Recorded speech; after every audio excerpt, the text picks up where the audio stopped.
Juri yang saya hormati, Bapak dan Ibu Guru, teman-teman,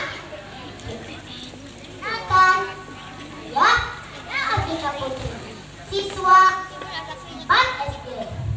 Di sini saya akan membawakan sebuah cerita rakyat, yaitu sejarah Kabupaten Bondowoso, judul Gerbong Maut. Nah, teman-teman, siapa nih yang pernah melihat Gerbong Maut di Kota Bondowoso? Saya. Ya, monumen tersebut terletak di Bondowoso, tepatnya sebelah selatan Kota Bondowoso. Lalu, bagaimana sih cerita sejarah peristiwa Gerbong Maut itu? Nah, peristiwa Gerbong Maut merupakan peristiwa mempertahankan kemerdekaan. Peristiwa ini terjadi pada tahun 1947. Pada waktu itu, walaupun Indonesia sudah merdeka, akan tetapi Belanda masih ingin menduduki wilayah Indonesia. Begitu juga yang terjadi di Bondowoso. Tentu saja rakyat Bondowoso tidak. Mereka terus melakukan perlawanan terhadap Belanda. Merdeka! Merdeka! Hai para pemuda pejuang Bondowoso, ayo kita satukan kekuatan untuk menyerang Belanda. Jangan biarkan Belanda menguasai daerah Bondowoso. Para pejuang terus melakukan perlawanan di berbagai daerah Bondowoso. Akibat dari perlawanan tersebut, Belanda melakukan penangkapan besar-besaran terhadap pejuang Bondowoso, sehingga tempat penampung para tawanan menjadi penuh dan tidak bisa para tawanan lagi. Karena itu, Belanda memindahkan para tahanan dari Bondowoso ke Surabaya. Seorang prajurit berkata, "Lapor komandan, semua penjara penuh sesak dengan para tawanan komandan." Well. Kalau begitu, segera pindahkan 100 tahanan ke Surabaya. No! Siap, komandan. Pada tanggal 23 November 1940, Belanda menjadikan para tahanan dari Bondowoso ke Surabaya melalui jalur kereta api. Setelah mendapatkan berita langsung dari Komandan J. van der Dorpe, dikawal oleh serdadu Belanda, para tawanan digiring menuju stasiun kereta api Bondowoso. Di sana dimasukkan ke dalam 3 gerbong.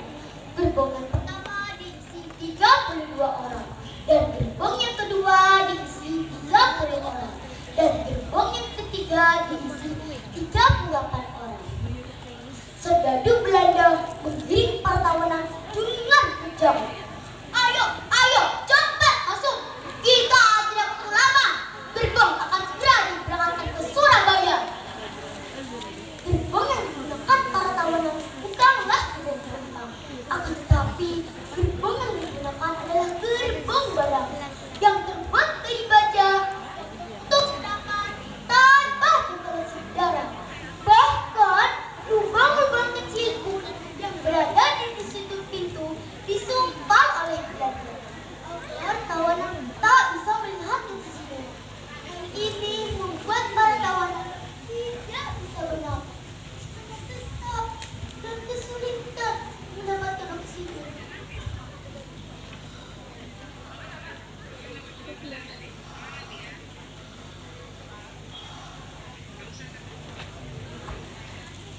Perjalanan dari stasiun Bondowoso ke stasiun Wonokromo di Surabaya membutuhkan waktu sekitar 16 jam.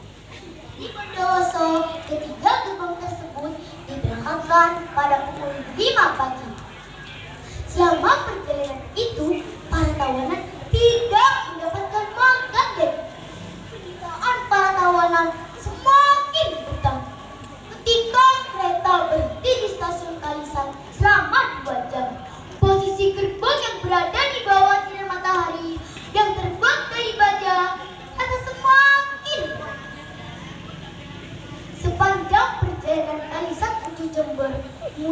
muncul teriakan dari dalam gerbong.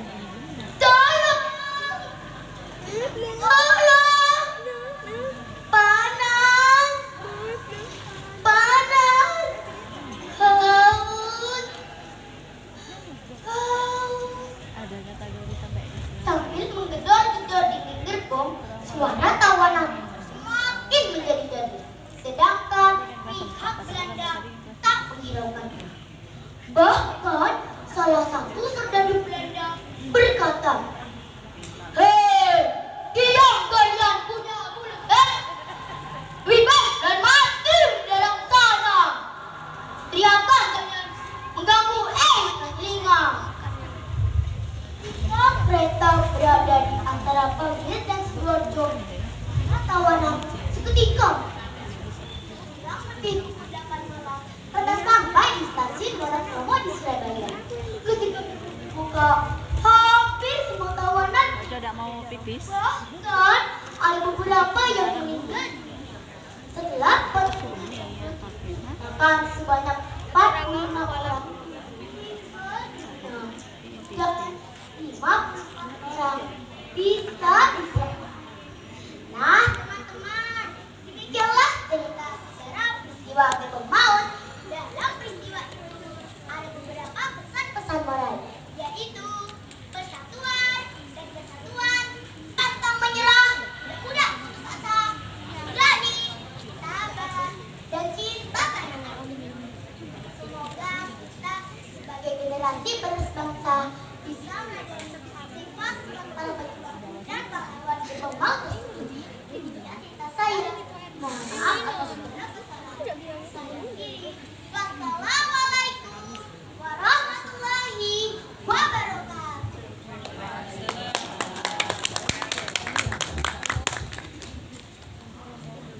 Mbak Nada. Mbak Nada. Mbak Nada ini senang baca buku enggak? Buku apa aja yang baca?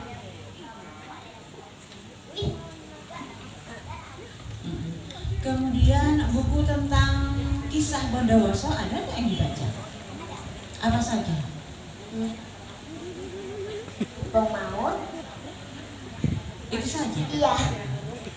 Nah, memilih judul ini apakah keinginan dari Mbak Nada atau dari siapa? Memang ingin menceritakan kisah tentang gerbong maut. Siapa yang melatih di sekolah atau di rumah? Di sekolah. Kalau di rumah, siapa yang bisa melatih? Bundanya guru? Bunda guru SD? Oh, guru SMP. Berarti bundanya juga pintar bercerita ya. Mbak Nada, tentang hobi bercerita, itu Mbak Nada dari siapa? Apakah dari melihat atau mendengar atau bagaimana? Melihat siapa?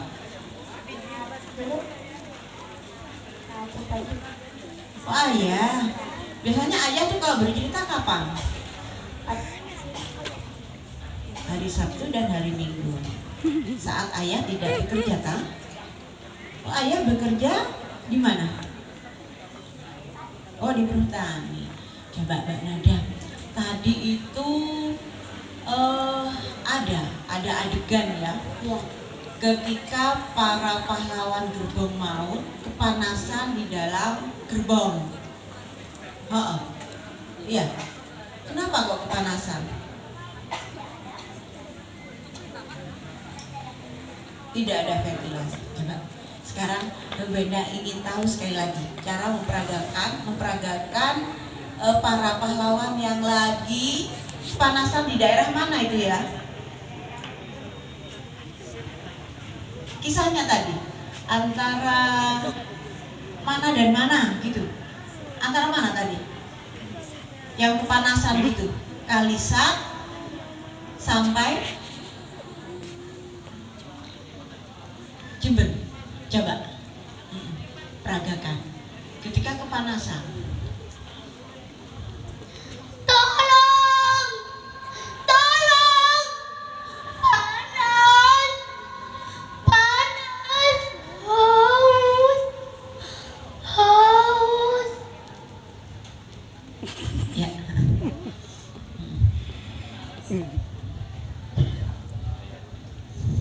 Assalamualaikum Mbak Nada.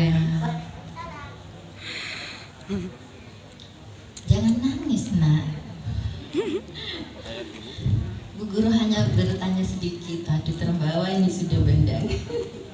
Baik Mbak Nada, bisa ceritakan sama Bu Yuli. Mbak Nada suka bercerita sejak kapan? Sejak dari tahun 2023. Tahun 2023 itu setahun yang lalu ya? Iya. Sekarang Mbak Nada kelas 4, berarti waktu itu kelas 3? Iya. Kelas 3. Nah, untuk persiapan lomba di Nyara Maus ini, Mbak Nada sudah latihan berapa lama? Sudah lama. Sudah lama? Ya. Berapa lama? 3 minggu. 3 minggu, alhamdulillah. Nah, sekarang Bu Guru mau tanya. Katanya Mbak Nada tadi, Mbak Nada sering dibacakan cerita oleh ayah ya? Iya. Nah, berarti Mbak Nada dekat sekali dengan ayahnya. Nah, cerita apa yang sudah disampaikan kepada Mbak Nada sama ayah? Cerita tentang para pejuang. Cerita tentang para pejuang juga. Nah, dari cerita yang disampaikan Mbak Nada hari ini, menurut Mbak Nada apa yang paling berkesan untuk Mbak Nada yang juga ingin disampaikan kepada teman-teman di sini? Kita harus berani dan juga cinta tanah air dan juga jangan pantang menyerah, tidak mudah putus asa. Nah, semangat sekali Mbak Nada. Terima kasih, sukses terus untuk Mbak Nada. Ya.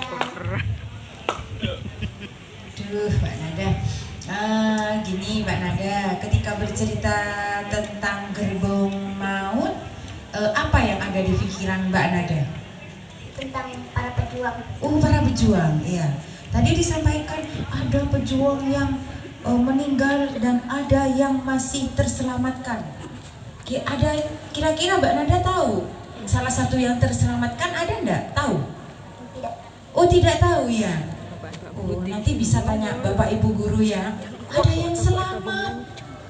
Dan itu berasal dari Rajekan. Namanya Pak Basir gitu ya. Iya, Bapak Bu. Ya, itu juga pengetahuan buat Mbak Nada ya. Nah, Mbak Nada berapa